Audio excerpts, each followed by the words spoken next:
दोस्तों, दक्षिण में अगर भारतीय जनता पार्टी की पैठ की बात की जाए तो वो कमजोर है और इसमें कोई दो राय नहीं है। बीजेपी भी इसे कई बार स्वीकार करती हुई नजर आई कि हाँ, दक्षिण में भारतीय जनता पार्टी का जादू कुछ भी करके, साम दाम दंड भेद कुछ भी करके नहीं चल पाता है। दाल जो है वो नहीं गल पाती है। अब उसका जो असर है वो फिर से एक बार नजर आने लगा है। दोस्तों, देश भर में कई राज्यों में भारतीय जनता पार्टी की सरकार बन चुकी है, लेकिन दक्षिण में अभी भी बीजेपी वो जमीन तैयार कर पाने में नाकाम साबित हो रही है और लगातार हो रही है। अब इस नाकामी को और ज्यादा हवा देने वाला एक मुद्दा जो है वो खड़ा होता चला जा रहा है और इस मुद्दे को हवा दे रहे हैं तमिलनाडु के मुख्यमंत्री एमके स्टैलिन। एमके स्टैलिन 22 मार्च को एक बड़ा कार्यक्रम जो है, एक बड़ी सभा जो है उसका आयोजन करने जा रहे हैं और इसे विपक्ष की एकजुटता का प्रमाण बताया जा रहा है। दोस्तों, भारतीय जनता पार्टी के खिलाफ 22 मार्च को कुछ ऐसा होने वाला है, खासकर दक्षिण के तमाम विपक्षी शासित राज्यों द्वारा, जो इससे पहले ना कभी हुआ है और ना कभी किसी ने सोचा है। मैं इस पूरी खबर में आपको बताऊंगी कि पूरा मामला क्या है, इसलिए आपसे गुजारिश है कि आखिर तक इस वीडियो को जरूर देखिएगा। नमस्कार, मेरा नाम है जयंती झा और आप देख रहे हैं देश नीति। दोस्तों, तमिलनाडु के मुख्यमंत्री एमके स्टैलिन लगातार ऐसे फैसले ले रहे हैं जो केंद्र सरकार के खिलाफ जा रहे हैं, केंद्र के मोदी सरकार के खिलाफ जा रहे हैं।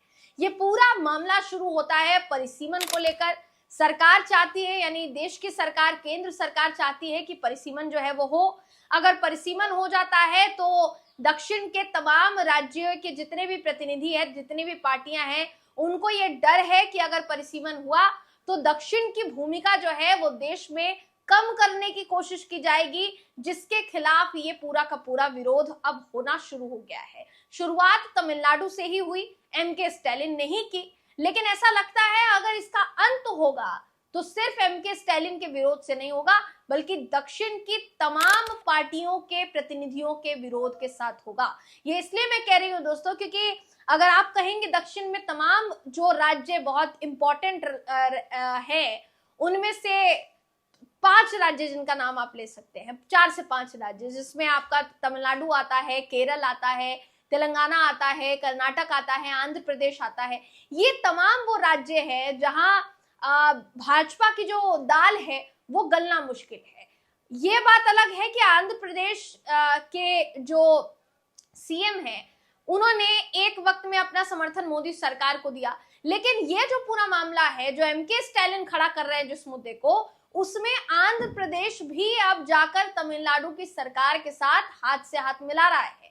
मैं आपको इस वीडियो में जो बताने वाली हूँ वो आपको चौंका देगा। आपकी स्क्रीन पर इस समय वो खबर मैं आपको दिखा रही हूँ दोस्तों, जिसके मुताबिक केरल के मुख्यमंत्री पिनरई विजयन ने तमिलनाडु के मुख्यमंत्री यानी डीएमके के प्रमुख एमके स्टैलिन द्वारा जो चेन्नई में एक सम्मेलन आयोजित किया जाने वाला है, दक्षिण के समर्थन वाला सम्मेलन दोस्तों, उसमें अपनी एकजुटता के लिए अपनी जो सहमति है वो जता दी है और उनका कहना है कि चेन्नई में जब 22 मार्च को ये सम्मेलन आयोजित होगा तो उसमें पिनरई विजयन जो है वो भी शामिल हो सकते हैं।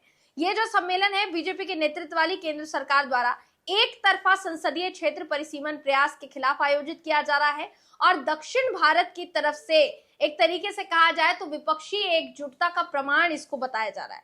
इससे पहले कांग्रेस शासित तेलंगाना, कर्नाटक सरकार, तेलंगाना में विपक्षी भारत राष्ट्र समिति, ओडिशा के पूर्व मुख्यमंत्री नवीन पटनायक का बीजू जनता दल यानी बीजेडी और आंध्र प्रदेश के पूर्व मुख्यमंत्री जगन मोहन रेड्डी की वाईएसआर पार्टी जो है, उसने स्टालिन द्वारा 22 मार्च को एक बैठक जो बुलाई गई है उसमें अपनी भागीदारी की पुष्टि की है।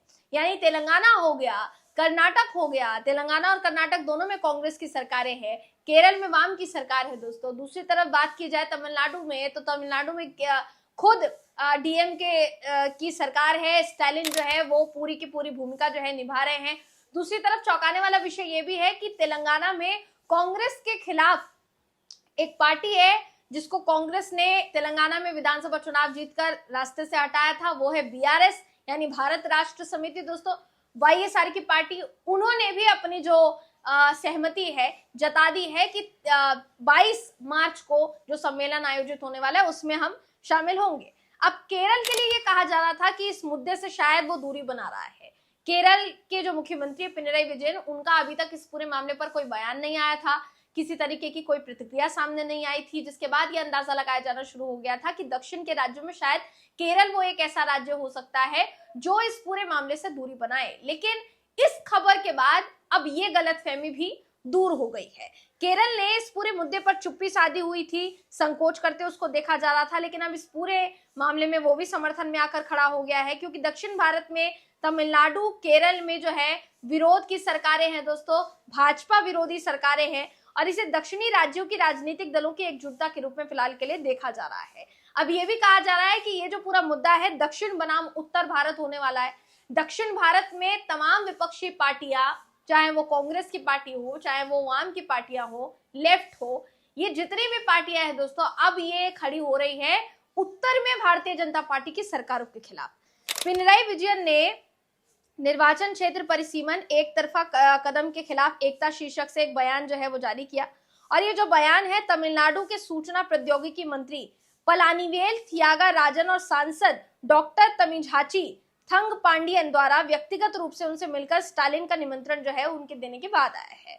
बयान में ये कहा गया उनकी तरफ से कि जब केंद्र सरकार लोकतंत्र और संघवाद के मूल्यों की उपेक्षा करते हुए लोकसभा निर्वाचन क्षेत्रों को पुनर्परिभाषित करने की जल्दबाजी कर रही है, तब तमिलनाडु के मुख्यमंत्री ने केरल के मुख्यमंत्री को चेन्नई में एक सर्वदलीय एकजुटता के लिए आमंत्रित किया, और मुख्यमंत्री ने इस महीने की 22 तारीख को चेन्नई में आयोजित होने वाले इस सम्मेलन और इस मुद्दे पर लिए गए रुख के प्रति अपनी एकजुटता दिखाई है। यह जो सम्मेलन है केरल का, इसमें शामिल होना केंद्र सरकार के परिसीमन प्रस्ताव के खिलाफ दक्षिणी राज्यों के जो असंतोष है, जो बढ़ रहा है असंतोष, जिसमें हिंदी बनाम दक्षिण की तमाम भाषाओं का भी जिक्र किया जा रहा है दोस्तों, उसको माना जा रहा है। और दूसरी तरफ देखिए ये भी कहा जा रहा है कि परिसीमन के खिलाफ ये जो पूरा विरोध है, अब परिसीमन के खिलाफ ये विरोध क्यों हो रहा है, परिसीमन क्या होता है, इसको भी जरा आप शब्दों में कुछ शब्दों में आपको समझाने की देखिए कोशिश करते हैं। दरअसल परिसीमन एक ऐसी प्रक्रिया होती है जिसमें किसी क्षेत्र का जो निर्वाचन क्षेत्र है, जैसे संसदीय हो गया या विधानसभा क्षेत्र हो गया, इसकी सीमाओं को फिर से तय किया जाएगा।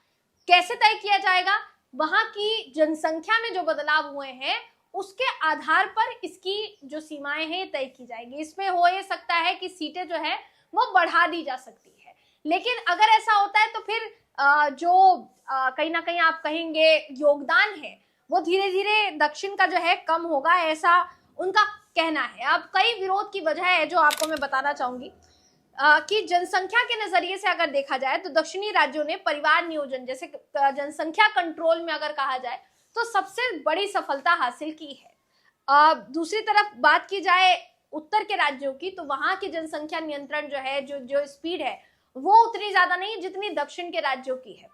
दूसरा, अगर परिसीमन हाल की जनगणना जैसे 2031 की जनगणना जो 2026 के बाद प्रभावी होगी, अगर उसके आधार पर परिसीमन होता है तो सीटों की संख्या जनसंख्या के अनुपात में बढ़ाई जा सकती है।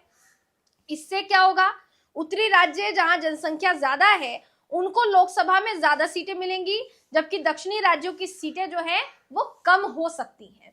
दूसरी तरफ बात की जाए तीसरे पॉइंट की, तो दक्षिणी राज्य इसे अन्यायपूर्ण मानते हैं क्योंकि उनकी जनसंख्या नियंत्रण की जो सफलता है उत्तरी राज्यों की तुलना में ज्यादा है।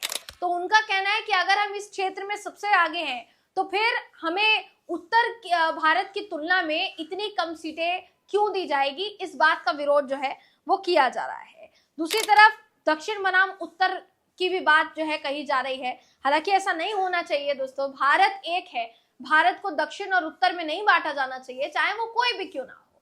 तो कुल मिलाकर ये कहा जा रहा है फिलहाल के लिए कि इस पूरे मामले पर अब दक्षिण के जितने भी राज्य हैं वहां की सरकारें केंद्र की मोदी सरकार को आंख दिखा रही है, तरेड़ कर दिखा रही है बिल्कुल। इसलिए देखने वाली बात ये होगी कि केंद्र सरकार इस पर क्या फैसला जो है लेती है। लेकिन 22 मार्च को जो सम्मेलन आयोजित होने वाला है वो होता है या नहीं, और अगर होता है तो उसमें केंद्र सरकार को लेकर क्या क्या कहा जाने वाला है, साथ ही दक्षिण की एकजुटता पर क्या क्या कहा जाने वाला है, इस पर सबकी निगाहें जो है दोस्तों टिकी हुई है।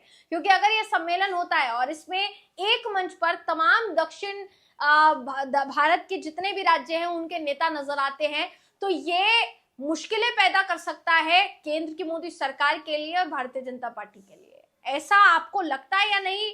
आप इस पर सहमत हैं या नहीं, या आपकी क्या राय है इस पूरे मामले पर? कमेंट करके हमें जरूर बताइएगा। अगले वीडियो में आपसे फिर मुलाकात होगी, तब तक के लिए नमस्कार।